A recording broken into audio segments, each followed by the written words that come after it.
Back now on Midday with this week's News to You. The start of the Iraq War, a dramatic rescue at Niagara Falls, and when anti-lock brakes were a relatively new feature on cars.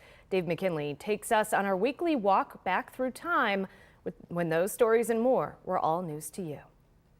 10 years ago this week, as President Obama announced his intent to bring a Buffalo native, Tom Perez, to Washington to become the new Secretary of Labor, a Brooklyn native who'd come to Buffalo to attend college and decided to stick around, announced he would be seeking a third term as mayor this week in 2013. 20 years ago this week, it began one night with the launch of missiles and fighters from warships at sea, followed by the ground troops.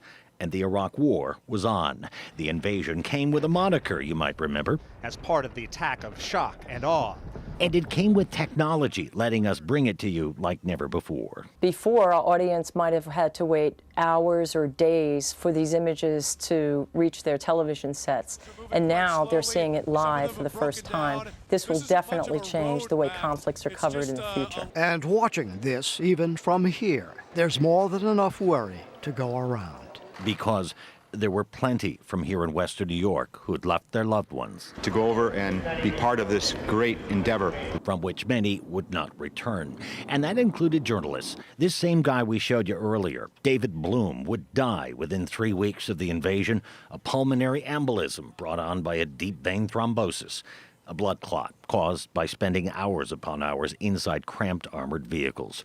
Back home, we also watched one of the most dramatic rescues ever captured on camera at Niagara Falls. A Buffalo man standing in 33-degree water for an hour and a half, 20 feet from land, and only 5 feet from going over the falls and meeting a certain death. While he was able to be saved, there was something else in the falls which could not be. Well, I'm kind of sad to see the Festival of Lights stop. After a 20-year run as a means to drum up tourism in the winter, the finality of the Falls Festival of Lights was marked by the auctioning off of all the lights and displays this week in 2003.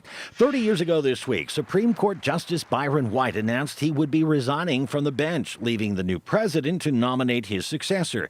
This week's News to You pop quiz: who would President Clinton choose to succeed Byron White as an Associate Justice of the U.S. Supreme Court? Remember, this was back when you watched the news on a TV like this, and when we were able to gather news by stopping along the thruway to cover accidents, something which today we might be threatened with arrest for doing. It was also a time when there were many new things we nowadays take for granted, from the highways. But only a small fraction of the cars sold in the U.S. have anti-lock brakes. To the bathrooms. Colgate's new stand-up tube promises to solve some of life's little problems. And life itself was getting longer for more of us. Centenarians are growing at a rate of about 3,000 a year in the U.S., 48,000 of them this year. There are close to 100,000 of them today, more than twice the amount as there was this week in 1993, when it was all news to you.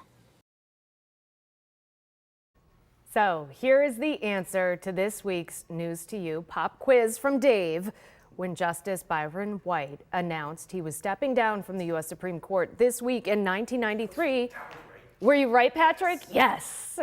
He was replaced by this woman right there, Ruth Bader Ginsburg, who served for 27 years until she passed away in 2020. Patrick was very excited because he got the right answer this week. Because I'm on a run here with the McKinley quiz. Yeah. I'm like 3 you have for gold 5. stars.